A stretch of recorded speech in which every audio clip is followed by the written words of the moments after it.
Hey, it's Daddy Steve. Okay, so listen, I think I've figured out the free to play code on this game. Listen, at the beginning, you're going to have loads of energy. Energy meaning game energy, not physical energy. You know what I mean? And you just need to go out there, explore, and enjoy, and the game will take you through that. And in the bottom right, left, in the bottom left hand corner, you'll have all these quests and no missions. The missions in the bottom left hand corner, and that will take you through most aspects of the game. And even for me, I haven't finished. I'm still need to work on my Great Hall. I need one of these things to be level 7. To upgrade, it's going to take 700 of the golds. So basically, that is 350 wins at gold level, because you get 2, right, at the level I'm at right now in the arena. That's going to take me quite a lot of time. I've got 127 if you look to the top right at the moment. Take me quite a lot of time. But anyway, so yeah, just focus on that. But I think that the only way that you can progress in this game is, listen, some of the fundamentals that I talked about before. If I go into faction wars, you build this up over time, your creatures and the different factions, you know what I mean, and eventually you'll get there and you'll get further, which means you can get better glyphs, so you can upgrade your equipment and give it an extra percentages every day potentially. Same with the arena, with the Great Hall that I mentioned a little bit earlier, and clan credits to pick up things along the way, and a few creatures that I don't know how good this guy is, but it was recommended by AI as something you get for free. I've only got 1 legendary, so in about a month's time, well, guaranteed to have 2, no matter how good it is or not so good. That's another way. What I'm saying is, the other fundamental you can do is build towards your clan bosses. Let's just try and see what I can get. So I one-hitted the hard level. Oh, it's disappeared now, my record, but I did what I needed to get the best that you can get from this level, which is probably not so much. Let's claim. But these are the type of things you can build up over time. So I get these little oops. Oh, damn. I wanted to tap on the weapon, and anyway, didn't happen. Let's do it again. Oh, this is it's 2-6. That was still hard. Yeah, that was hard then. Just let me click on the boxes. So what was possible was all of these. So let's just say I get some of these things here. These what are they called now? Shards. Yeah, ancient shard, and especially a void shard would have been crazy useful. Say if I'd have got some epic skill tomes, and that would be useful. All of this is useful, really. Even the silver and the gems. All this is likely to be at the low end, the materials and the accessories. But when you're building up, you'll take it and maybe you get lucky. So, you just do that, and that's what I am doing. Let's go for the brutal level, which is my true level. Claim, yeah. Okay. Immortal set. Defense, it has speed, accuracy, crit damage, and resistance. 5-star legendary. Could be worse. Could be first. It's part of my daily admin, so that is the process of what we're aiming for. And when I can, I will do, I think it's nightmare level after this, in terms of the progression of the clan boss. And we get a little bit of silver, and happy days. Brutal. Was that it? I thought it was meant to be 2. It's 2-6.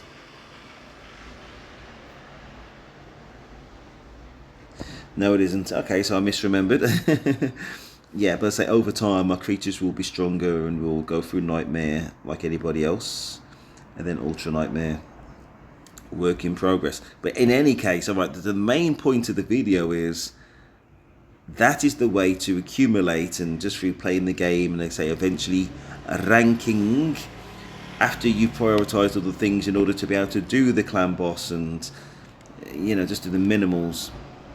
I reckon the portal's the way to go. You get infinite kind of mystery shards. I've got 909 somehow. Kind of don't really need too much more. Not going to spend silver to get them.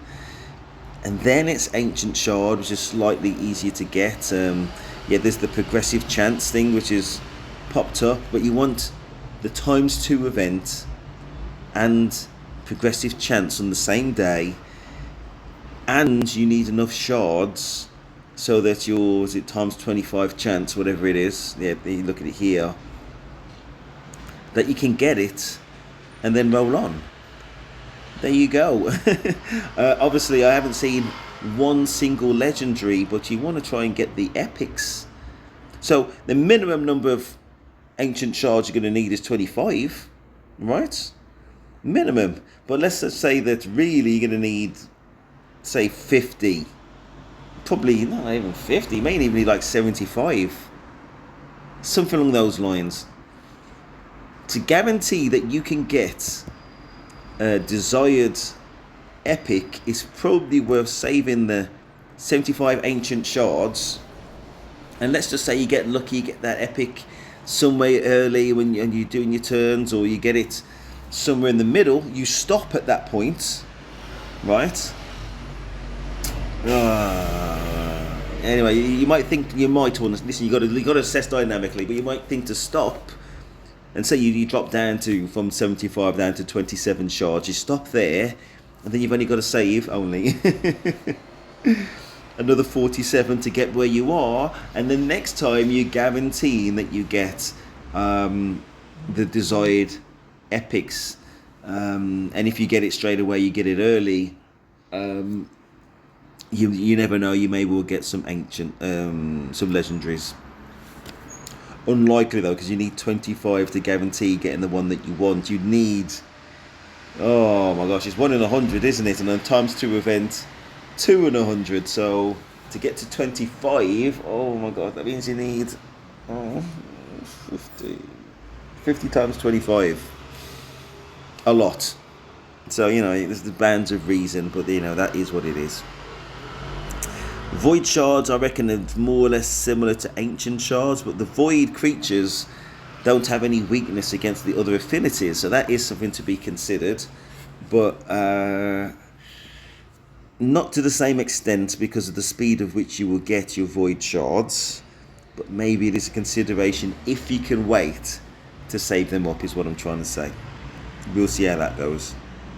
I think the most important to try and save, and this may well take a long time, and you've got to remember, and I am aware, as free to play, your opportunities to get these primal shards will be slow.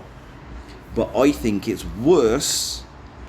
I think it's worse to try and sit in them and get lucky more so than have a progressive chance. And maybe you do get a mythical, maybe you do get legendary, and maybe you do get epic. So that's my advice, really. If you can hold off, I'm talking to the free-to players, and just focus on the ancient shards, and maybe even the void shards. Save your primal shards.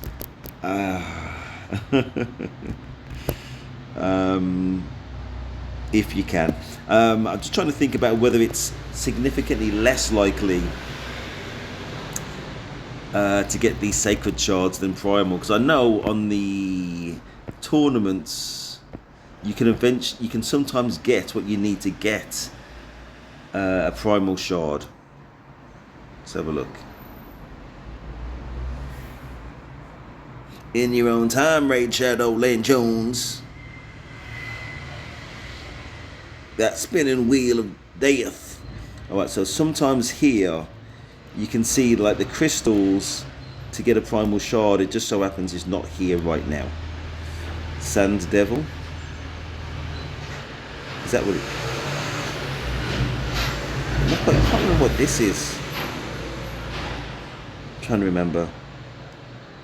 It does not look familiar. I think it looks like red crystals. Could be wrong. Definitely not in a classic arena. I just completed that one.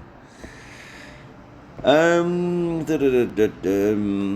yeah, listen. I think that is a hint to how infrequent you're gonna have an opportunity to get those red things, the red crystals. It's not here at all at the moment. Gear enhancement won't even show me. Anyway, that's my advice. It's my advice. Where do you see it now? Is it here?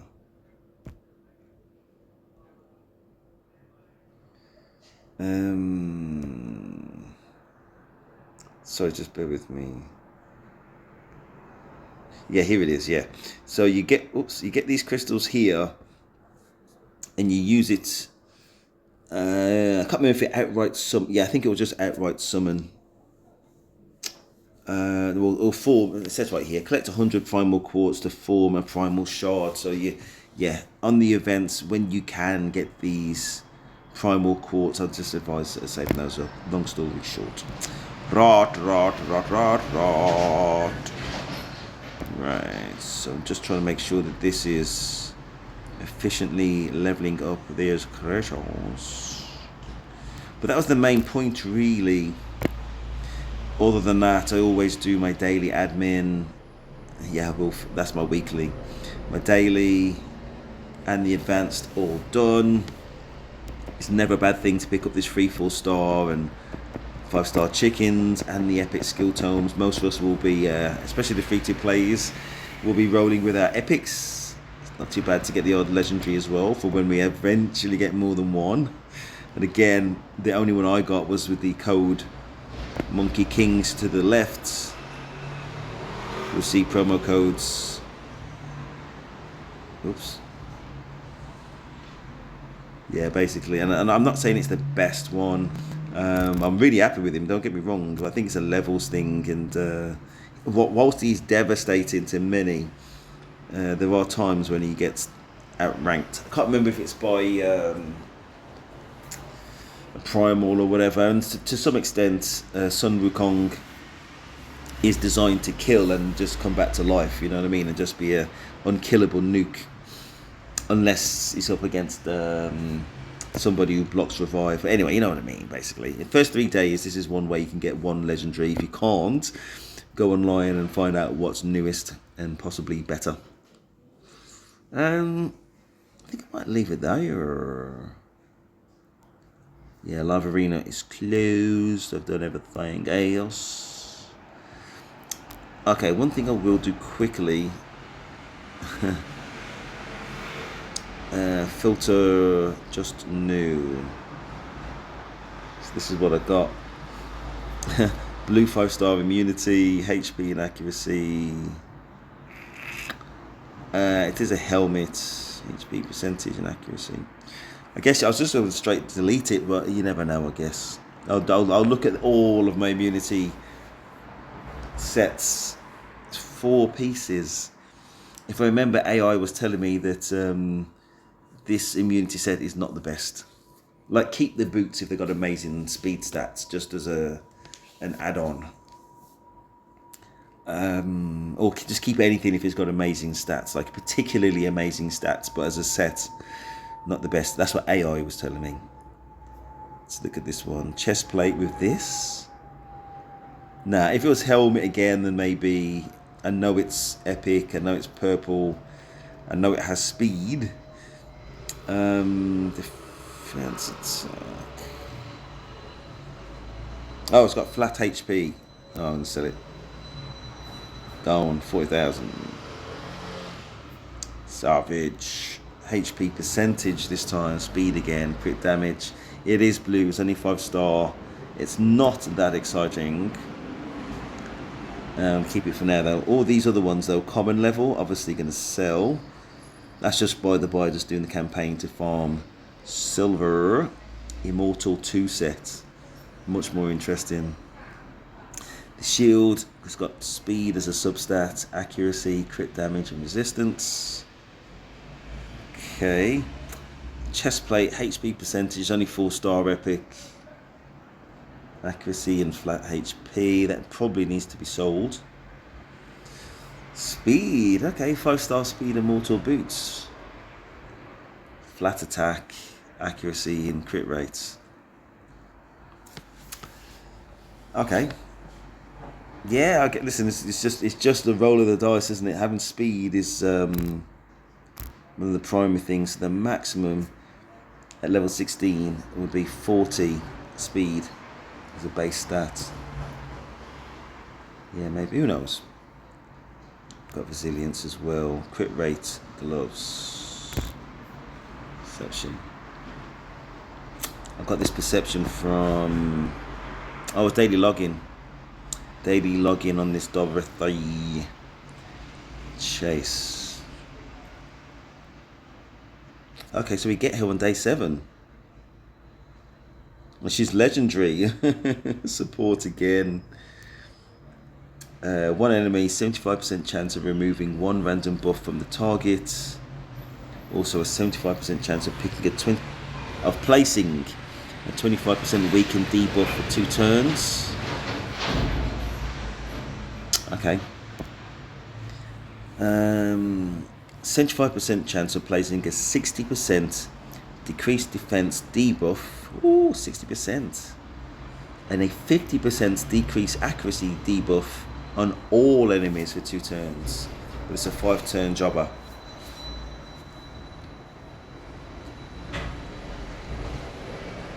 %60 decreased defense. Okay.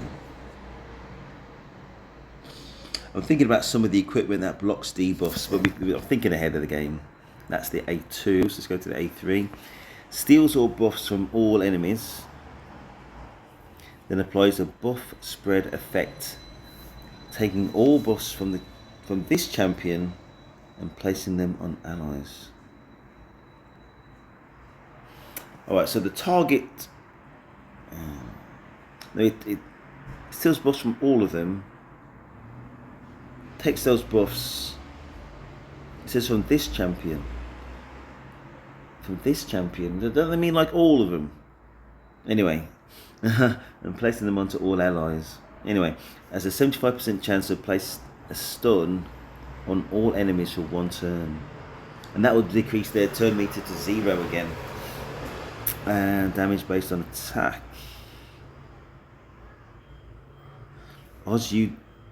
Oz Unity, 1 Oz ally cannot land a weak hit. 2 Oz allies, the skill cannot be put on cooldown. This skill cannot be put on cooldown. 3 Oz allies, the skill will ignore the effects of Ellie polymorph blessings. Got it. Anyway, A4. Whenever this champion is killed, all allies team up to attack that enemy that killed her. Whenever this champion is revived, instantly activates her Furious Tornado skill, which is stealing gold buffs and spreading the thing. Okay. Increase this champion's HP by 3% for each ally turn taken. Increases this champion's speed by 3%. For each enemy turn taken, both stack up to 30%. That's quite a lot. If she can tank, she's going to be an ultra quick little baba. And her aura skill increases speed in all battles by 19%. Anyway, we're going to all have her in 6 days' time. We're going to ravish her. We're going to have her. We've got this 2-star, what's it called again? Perfect Soul. Phase 2, we can get it to 5-star. Oh, we get one of these as well. One of those, what's it called again? Prism Shard? I can't remember. And this is how slow we're going to pick it up. So at least we get a guaranteed one. So I think it's going to be like in week 2 or something like in the coming weeks from this, if nothing else. What's this? The Avatar. That's it. Anyway, I think we covered everything. I do think we covered everything. Yeah. Please like, subscribe. That is Steve, and I'm out.